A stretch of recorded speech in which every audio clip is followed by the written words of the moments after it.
ओम श्री गणेशाय नमः। आप सभी का दिन शुभ और मंगलमय हो। भगवान श्री गणेश और चौथ माता का आशीर्वाद आप सभी पर बना रहे। प्रिय श्रोताओं, आज चतुर्थी व्रत के शुभ अवसर पर सुनिए चौथ माता की कथा। प्राचीन कथा के अनुसार एक बार एक सेठ सेठानी थे। उनके एक बेटा और बहू भी थे। बहू सबको भोजन कराकर फिर स्वयं भोजन करा करती। उनकी एक पड़ोसन ऐसी भी थी जो रोज बहू से पूछती कि बहू आज क्या बनाया खाया है। बहू कहती ठंडो बासी। एक दिन उसके पति ने ऐसा सुनकर विचार किया कि आज तो पकवान बनाए जाएं, फिर देखें मेरी पत्नी क्या कहती है। उसने तरह तरह के पकवान बनवाए और घर के सभी लोगों ने एक साथ बैठकर भोजन किया। आज भी पड़ोसन ने पूछा तो बहू ने वही कहा, ठंडो बासी। सेठ के लड़के ने सोचा हो ना हो कोई बात जरूर है जिस कारण मेरी पत्नी ऐसा कहती है। फिर उसने अपनी पत्नी से पूछा, तुम रोज ठंडो बासी खाया ऐसा क्यों कहती हो, जबकि हम सब ने तो एक साथ बैठकर कई तरह के पकवान खाए थे। तब उसकी पत्नी बोली, हम सब जो खा रहे हैं वह हमारे बाप दादाओं की कमाई है। जिस दिन आप कमा कर लाओगे उस दिन मैं समझूंगी कि हम ताजा भोजन कर रहे हैं। सेठ के लड़के ने इस बात पर खूब विचार किया। फिर एक दिन अपनी माँ से बोला, माँ मैं एक बड़े शहर में पैसे कमाने जा रहा हूँ। माँ बोली, बेटा हमारे पास तो इतना धन है कि खाए नहीं खाया जाएगा। माँ के मना करने पर भी बेटे ने खुद कमाने का निश्चय कर लिया और जाते समय अपनी पत्नी से बोला कि मैं जब तक कमाकर बहुत सारा धन लेकर वापस ना लौटाऊं तुम चूल्हे की आग मत बुझने देना। और फिर एक दिन चूल्हे की आग बुझ गई। तब वह मनी मन घबराने लगी, कहीं मेरे पति पर कोई संकट तो नहीं आ पड़ा।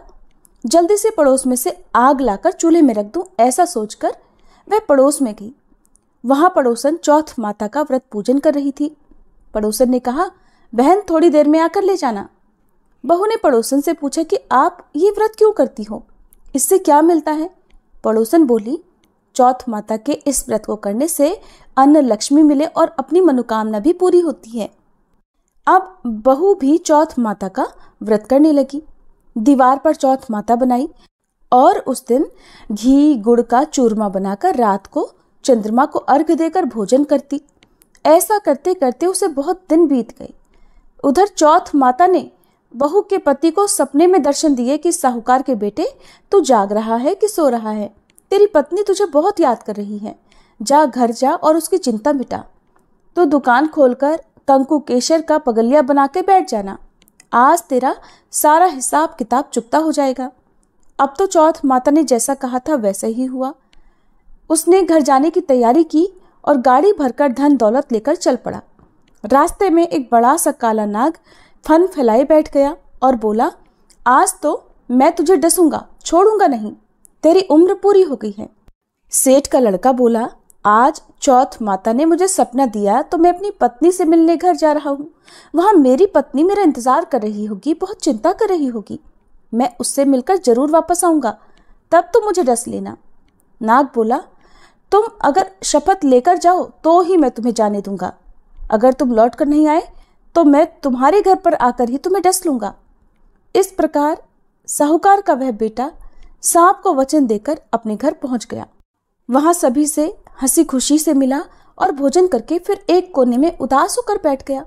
उसकी पत्नी ने उदासी का कारण पूछा तो पति ने काले नाग वाली बात बताते हुए कहा, अगर मैं उसके पास नहीं जाऊंगा तो वो घर आकर ही मुझे डस लेगा।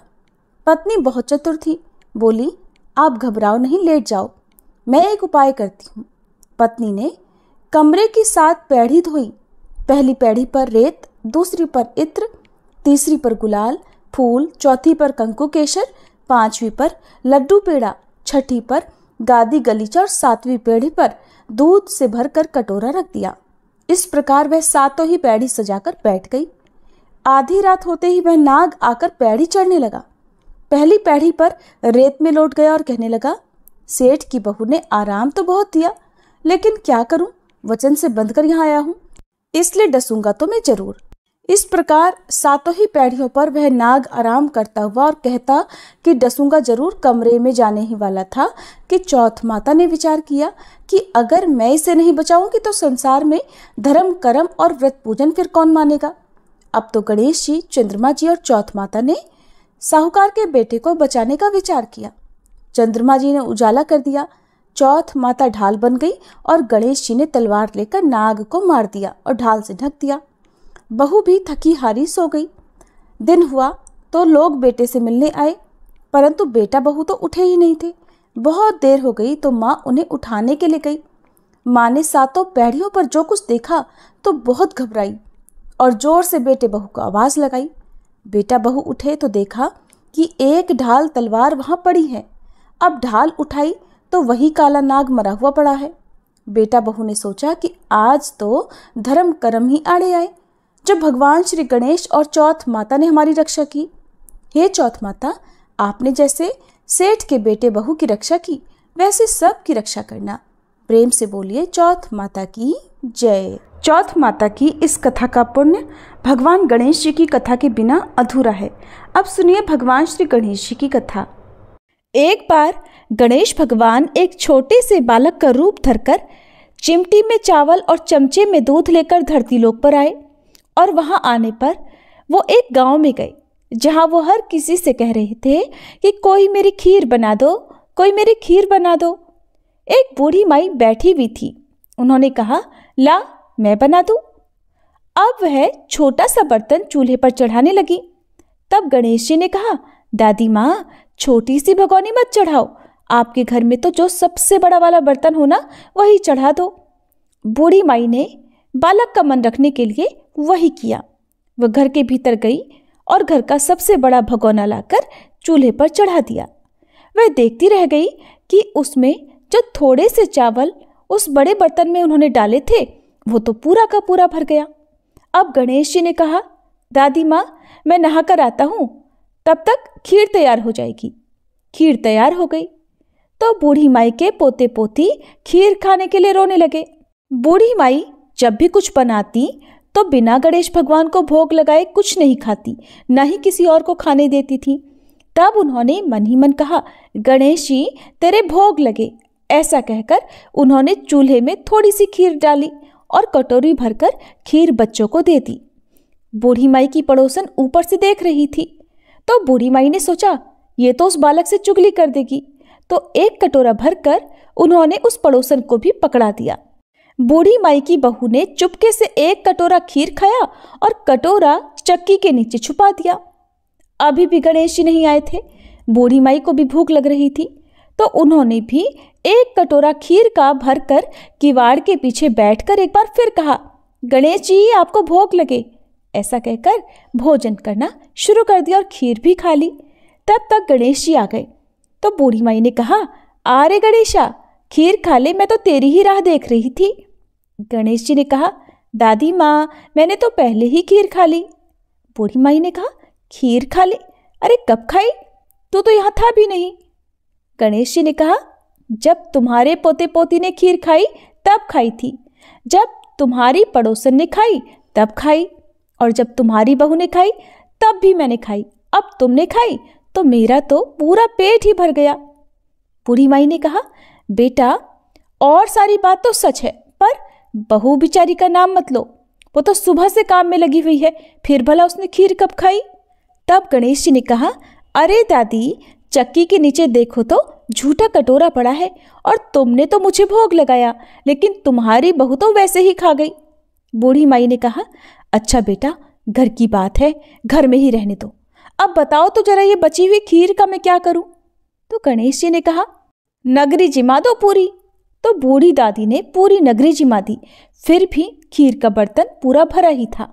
जब ये बात राजा को पता चली तो बूढ़ी दादी को बुलाया और पूछा, क्यों रे बुढ़िया, ऐसा बर्तन तेरे घर पर अच्छा लगे या हमारे घर पर सोवे? तो बूढ़ी दादी ने कहा, राजा जी आप ले लो। राजा ने खीर का बर्तन महल में मंगवा लिया और लाते ही जब उसमें से खीर मांगी तो खीर की जगह पर कीड़े मकोड़े, बिच्छू, कंछले हो गए और उसमें से दुर्गंध आने लगी। ये देखकर राजा ने बुढ़िया से कहा, अरे बूढ़ी दादी, अपना ये बर्तन वापस ले जाओ, हमने तुम्हारा बर्तन तुम्हें वापस कर दिया। तब बूढ़ी माई ने कहा, महाराज, अगर आप देते तो पहले ही कभी देते, ये बर्तन तो मुझे मेरे गणेश जी ने दिया है। ऐसा कहकर बूढ़ी माई ने वो बर्तन वापस ले लिया और उनके हाथों में लेते ही उस बर्तन की दुर्गंध दूर हो गई। सुगंधी आने लगी। घर आकर बूढ़ी दादी ने गणेश जी से कहा, अब बताओ बची हुई खीर का क्या करें। तब गणेश जी ने कहा, करना क्या है बूढ़ी दादी, झोपड़ी के कोने में गड्ढा खोदकर गाड़ दो। उसी जगह सुबह उठकर वापस खोदोगी तो धन के 2 मटके मिलेंगे। ऐसा कहने के बाद गणेश भगवान वहीं अंतर्ध्यान हो गए। जाते समय झोपड़ी के लात मारते हुए गए तो झोपड़ी की जगह पर महल हो गया। सुबह बहू ने फावड़ा लेकर पूरे घर को खोद दिया। जो कुछ भी नहीं मिला तब बहू ने कहा, सासू जी थारो गणेश जी तो झूठो है। सासू ने कहा, बहू मारो गणेश झूठो नहीं है, ला मैं देखूं। ऐसा कहकर वह सुई लेकर खोजने लगी। जब वह सुई से खोद रही थी तो टन टन करते 2 धन के मटके निकल आए। अब की बहुरानी बोली, सासू जी गणेश जी तो साचो ही हैं। सास ने कहा, अरे बहुरानी गणेश जी तो भावनाओं के भूखे हैं। हे गणेश जी भगवान, जैसा आपने बूढ़ी दादी को दिया वैसा सबको देना। विनायक जी की कहानी कहने वाले, हुंकार भरने वाले और आसपास के सुनने वाले सबको देना। बोलो गणपति महाराज की जय। ओम जय श्री चौथ मैया, बोलो जय श्री चौथ मैया। सच्चे मन से सुमिरे, सच्चे मन से सुमिरे, सब दुख दूर भया। ओम जय श्री चौथ मैया। ऊंचे पर्वत मंदिर शोभा अति भारी, मैया शोभा अति भारी। देखत रूप मनोहर, देखत रूप मनोहर, असुरन भयकारी। ओम जय श्री चौथ मैया। महासिंगार सुहावन, ऊपर छतर फिरे, मैया ऊपर छतर फिरे। सिंह की सवारी सोहे, सिंह की सवारी सोहे, कर में खड्ग धरे। ओम जय श्री चौथ मैया। बाजत नौबत द्वारे, अरु मृदंग डमरू, मैया अरु मृदंग डमरू। 64 जोगनी नाचत, 64 जोगनी नाचत, नृत्य करे भैरू। ओम जय श्री चौथ मैया। बड़े बड़े बलशाली तेरा ध्यान धरे, मैया तेरा ध्यान धरे।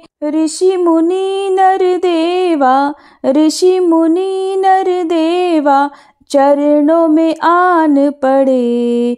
ओम जय श्री चौथ मैया। चौथ माता की आरती जो कोई सुहागन गावे, मैया जो कोई सुहागन गावे।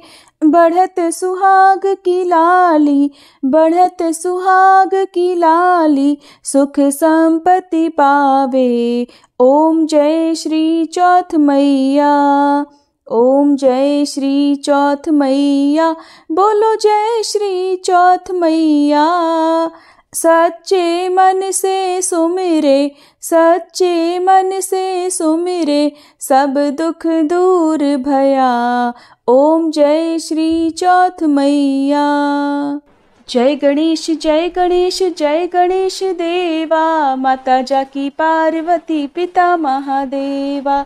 जय गणेश जय गणेश जय गणेश देवा, माता जाकी पार्वती पिता महादेवा। एक दंत दयावंत चार भुजाधारी, माथे सिंदूर सोहे मूस की सवारी। जय गणेश जय गणेश जय गणेश देवा, माता जाकी पार्वती पिता महादेवा। पान चढ़े फूल चढ़े और चढ़े मेवा, लड्डुअन का भोग लगे संत करे सेवा। जय गणेश जय गणेश जय गणेश देवा, माता जाकी पार्वती पिता महादेवा। अंधन को आँख देत कोढ़िन को काया, बांझन को पुत्र देत निर्धन को माया। जय गणेश जय गणेश जय गणेश देवा, माता जाकी पार्वती पिता महादेवा। सूर्य श्याम शरण आए सफल की जय सेवा, माता जाकी पार्वती पिता महादेवा। जय गणेश जय गणेश जय गणेश देवा, माता जाकी पार्वती पिता महादेवा। दीनन की लाज रखो शंभु सत्कारी, कामना को पूर्ण करो जाऊं बलिहारी। जय गणेश जय गणेश जय गणेश देवा, माता जाकी पार्वती पिता महादेवा। जय गणेश जय गणेश जय गणेश देवा, माता जाकी पार्वती पिता महादेवा।